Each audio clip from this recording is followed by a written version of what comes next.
Le gouvernement a dit clairement que ces sanctions sont illégales et illégitimes. Elles violent les documents fondateurs, les traités de la CEDEAO, les traités de l'Union monétaire ouest-africaine, les traités qui régissent la Banque centrale des États d'Afrique de l'Ouest. Elles sont illégales et illégitimes. Malgré tout, le gouvernement s'est dit ouvert et appelé le peuple à lui faire confiance. Les sanctions ont été prises le 9 janvier. Le 10 janvier, le président a organisé un conseil des ministres extraordinaire et a demandé au peuple malien de sortir pour soutenir le gouvernement le 14 janvier. Donc en 4 jours, il y a eu entre 3 700 000 et 4 millions de Maliens dans les rues sur l'ensemble du territoire national. C'est du jamais vu dans l'histoire de notre pays.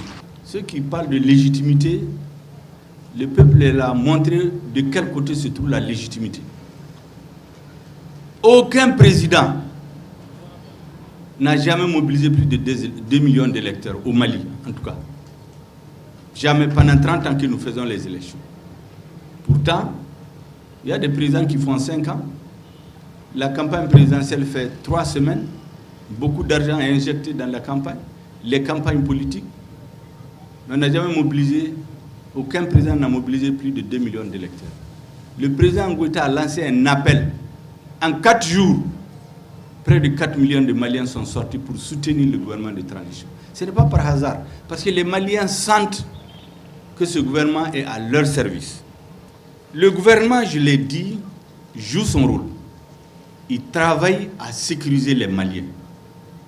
Le gouvernement a organisé les assises nationales de la refondation, où les citoyens ont demandé une transition de 6 mois à 10 ans.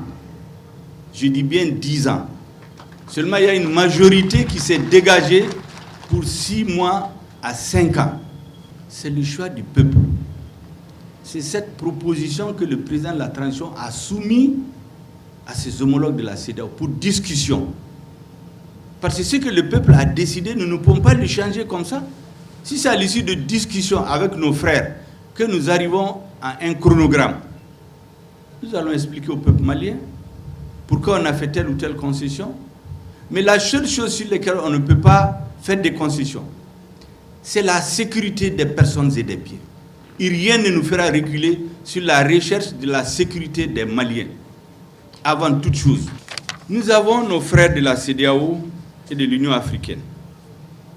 Je voudrais ici, de façon particulière, saluer la démarche de l'Union africaine, du président de la Commission de l'Union africaine, qui s'est investi pour renouer le dialogue entre le Mali et ses frères de la CEDEAO.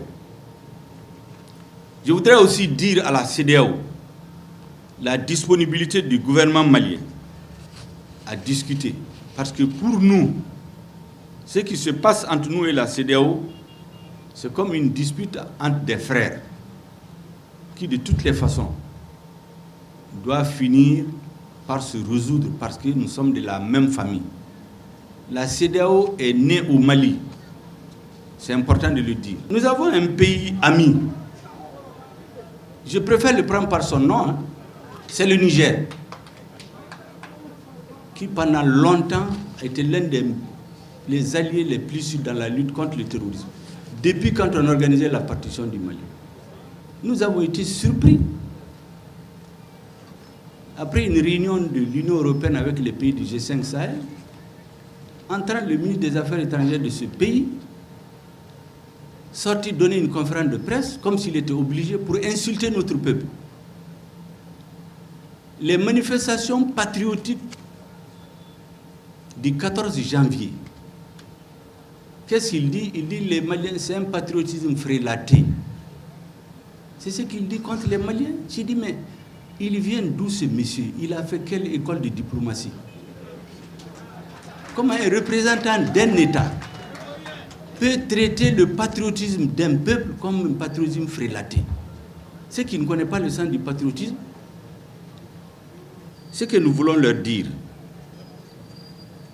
c'est un peu de retenue et de réserve. La République sœur du Niger reste République sœur du Niger. Il faut que ça soit très clair. C'est exactement comme la France. Les dirigeants passent, les peuples restent. Hier, il y avait des dirigeants qui soutenaient le Mali. Si aujourd'hui, il y a des dirigeants qui décident de se mettre au service d'un agenda étranger, mais c'est leur choix. Mais il faut qu'ils nous respectent. Nous avons de la mémoire. Vous savez, pendant la traite négrière qui a duré 5 siècles, les négriers, ce n'est pas eux qui partent prendre les esclaves, c'est des Africains qui vont les attraper pour venir leur vendre. On a ça en mémoire. Dans l'histoire de la pénétration coloniale, le dernier grand résistant, éliminé en juin 1916, après la bataille d'Andrambokan de mai 1916, Firoun Agalentessar, c'est un Africain qui l'a assassiné pour le compte du colon. Nous avons ça en mémoire. Donc il faut faire attention. Il ne faut pas prendre à la légère les responsabilités que l'histoire vous a confiées. Heureusement, nous sommes convaincus que le peuple nigérien, dans sa grande majorité, ne partage pas cette opinion.